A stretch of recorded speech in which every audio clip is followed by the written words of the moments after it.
Good morning, gang. Happy Wednesday morning. Well, you probably heard it. Maybe you've even said it. You've probably felt it. We've heard the term black fatigue quite often lately, that people are just sick of this. And I think it's kind of a misplaced moniker. It's not black fatigue we have, it's crime fatigue. You know as well as I do, there are plenty of good black men and women in this country.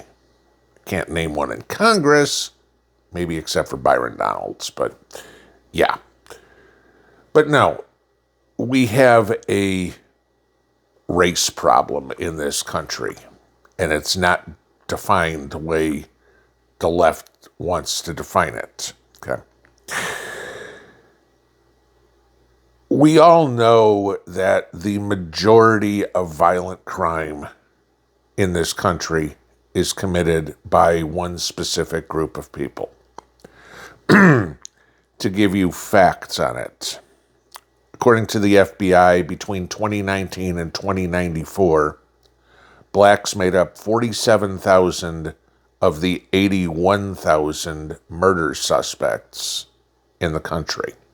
Okay? 14% of the population makes up 60% of the murder suspects. There's a problem with that. Okay?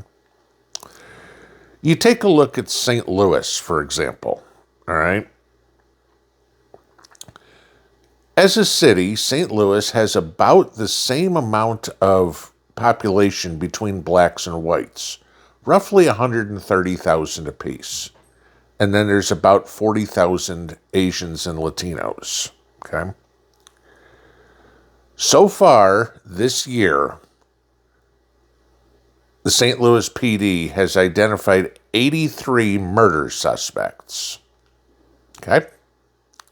Not a single one is Asian, not a single one is Latino, and 3 are white. Think about that. Of the 83 murder suspects, 80 of them are black, mostly male. This is what we are getting into. This is why Trump wants to go into Chicago. This is why Trump went into Washington, D.C. There's talks about going into Oregon, into Portland. Okay? It's a crime issue. It's not a black issue. It just, everybody kind of lumps that in because the majority of crimes, violent crimes, are committed by blacks. Call me racist if you will, I don't care. All right? I'm stating facts. You figure it out for yourself. How do we solve this? Well, reparations aren't the way. I'm going to tell you that. That ain't ever happening. But why is it that so much crime goes on in the inner cities? Well, we can start by thinking this.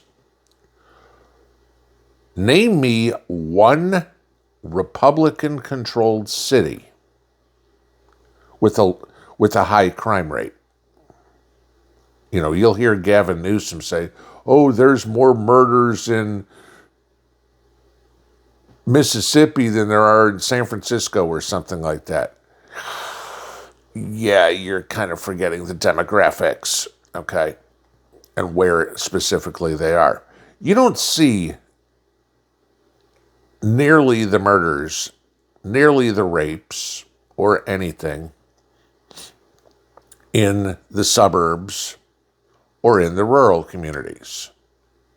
You just don't. I mean, sorry, that's a fact. Most of the violent crime in this country is committed within the inner cities. Sure, there's a lot of violent crime that happens between family members. Some of you may have experienced it, okay? And those are included in these numbers. So now you start taking that information and go, okay,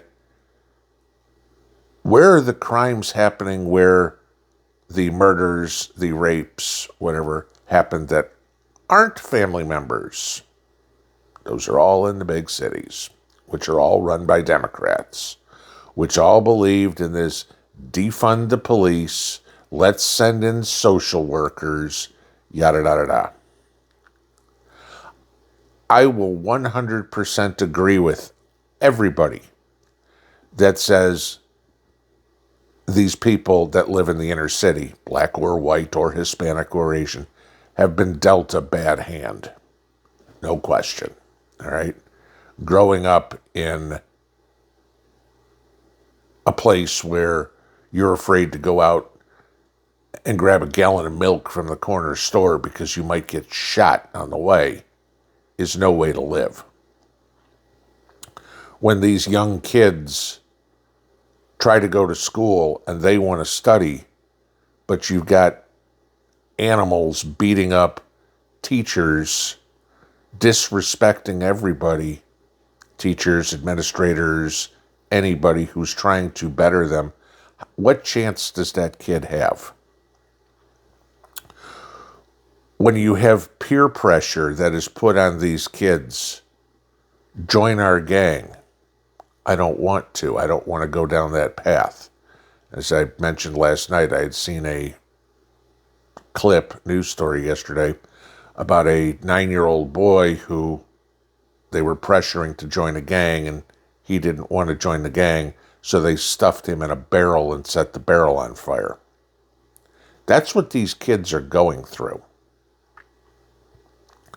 This is one of the reasons why I'm going to be a 100% supporter on Trump sending the National Guard in to these cities to clean it up. And I don't care about the body count. Stack them deep. You know, all these thugs saying that, you know, they're better. They'll take out the National Guard. Good luck. We've got switches. Good. We got tanks. You know, this is it. You know, when you got a guy that's got to unload a 30-round magazine hoping to get 1 or 2 hits versus the National Guard guy who's going to take out with one shot from 1,000 yards away, shut up. Okay. We need to get rid of the criminal element. The North Carolina story the other day is an example. Even the killer's brother blames the legal system on this happening. My brother, who he shares a father with, there's a problem too. Okay. You know, whatever happened to the nuclear family in the black community, it exists in some places, but ain't the norm. Something like 70+% of black kids are raised in single parent households. Okay. That's sad. But when his 19-year-old brother says he should have been incarcerated, he should have never been on the streets, and now says his brother should face the consequences, okay, the young 19-year-old brother has some common sense in his head. He wants to see his community cleaned up. There's a lot of people in the inner city, in the black community, that want to see their community cleaned up. Unfortunately, a lot of them keep voting Democrat, which is the reason that their cities are shitholes in the first place. I mean, y'all know me. I grew up in the suburbs of Chicago. We'd go into Chicago all the time, and it was safe. It was no big deal. Yeah, there were certain areas that you didn't go. Of course, you're never going to stop everything.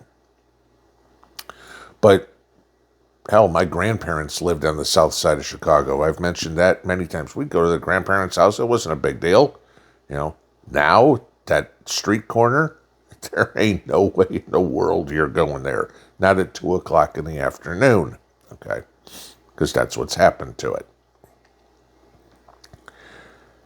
It's a culture issue. Black culture. Black culture isn't, I get whatever I want, I can do whatever I want. It isn't thuggery. It isn't gangbanging. It's what some of them want you to think. But that's not true. There's a rich history that blacks have, no doubt, no different than Japanese, Chinese, Mexican, Guatemalan, German, whatever. Everybody has a culture. The problem that we're running into is being civilized is disappearing. And what's going to happen, and this is what I want you to prepare for, is it's going to explode. Not slowly.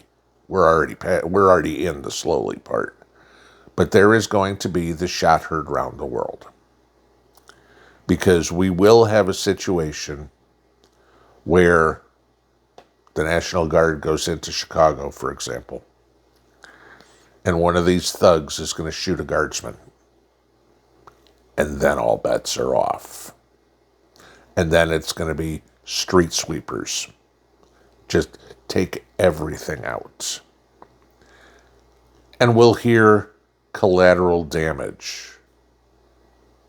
That, oh, civilians were killed, or oh, kids were killed. And the Democrats will raise hell over that. Oh my God, a white National Guardsman killed a black man who was shooting at him, but they forget that part. It's the narrative. They're pandering. This is it. The left knows they are toast, that socialism will never happen unless they have the black votes. If you think for a second that any Democrat, hell, any Republican congressman gives a shit about their constituents, you could probably name 4 or 5 of them that do. And they're all shocked because suddenly we have a president who, unlike pretty much everyone I can remember, going all the way back to Ronald Reagan, is more concerned about the people than himself. That's the problem. That's what they have. They're more Democrats and rhinos and these self-absorbed narcissistic Republicans are more worried about self-preservation than country preservation. They don't care. They're not the ones that are going to be in the line of fire. They just want the votes so they can stay in power, so they can continue their corrupt activities, their grifting, their whatever. As long as they have the inner city, the black vote, they're happy. And what better group to push socialism on, promising free stuff, than do it to people who have nothing? Right? People who have nothing, well, they'd love free stuff. Why do you think all these people get involved in gangs and everything of the sort? Because they have no skills. And so, hey, if I can sell drugs on the street corner and make a few $100s or a few $1,000s real quick, we actually have some money. Because they don't have the skills to make change at the McDonald's drive-thru. So getting a real job isn't a possibility, because they go back to the inner city schools where you had the animalistic behavior, no respect, etc., etc. It's a vicious circle. And the problem is, as much as so many of the rest of the world sit back and say, oh, not in my backyard, this just happens in the inner cities. Give them time. Not much either, because eventually it grows out of the cities. It used to be sides of cities. There was one neighborhood you didn't go in. Now it's one direction you don't go in. It gets into the point of one city you don't go in. Anybody want to go into St. Louis? Anybody want to go into Baltimore? Anywhere in the city? No. What happens when it grows out to where you are, to the suburbs that you live in.